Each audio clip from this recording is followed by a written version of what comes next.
கருணையும் இரக்கமும் நிறைந்த எங்கள் பரலோக தந்தையே, என் மன்றாட்டுக்கு செவிசாய்த்திருளும் என்று சங்கீதக்காரன் கூப்பிட்டது போல எங்களுடைய இதயத்தின் ஆழத்திலிருந்து எழும் குரலையும் தயவாய் கேட்டருளும்.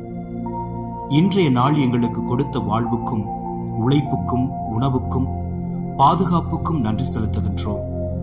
நாங்கள் அறிந்தும் அறியாமலும் செய்த தவறுகளை மன்னித்து எங்கள் உள்ளங்களை சுத்தமாக்கும். ஆண்டவரே, நோயால் வேதனைப்படுவோரை நினைவு கூறுகிறோம். உங்கள் குணமளிக்கும் கரம் கொண்டு அவர்களை தொட்டு சுகப்படுத்தியறலும். வேலையில்லாமல் துன்பப்படும் குடும்பங்களை நினைவு கூறுகின்றோம். அவர்களுக்கு வாய்ப்பின் கதவுகளை திறந்தருளும். படிப்பில் முயற்சி செய்கின்ற மாணவ மாணவியர்களை நினைவு கூறுகின்றோம். அவர்களுக்கு ஞானமும் தெளிவும் அளித்தருளும். திருமண வாழ்க்கையில் சிரமம் காணும் தம்பதிகளை நினைவு கூறுகின்றோம். அவர்களுக்குள் மீண்டும் அன்பின் தீபம் எரியட்டும். தனிமையில் வாழ்பவர்களை நினைவு கூறுகிறோம். ஆண்டவரே, உமது சந்நிதியே அவர்களுக்கு ஆறுதலாக இருக்கட்டும். எங்கள் நாட்டையும் நாட்டு தலைவர்களையும் சமூகத்தில் அமைதி தேவைப்படும் இடங்களையும் நினைவு கூறுகின்றோம். நீதியும் சமாதானமும் நிலைக்கட்டும். ஆண்டவரே, எங்கள் குடும்பத்தின் தேவைகளையும் உமக்கு முன் வைக்கின்றோம்.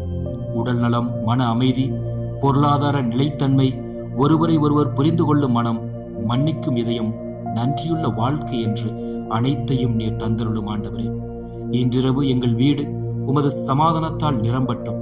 பயம் இல்லாமல் உறங்கும் கிருபையை தாரும். நாளை எழும்போது புதிய நம்பிக்கையுடன் எழும்பும் அருள் தாரும்.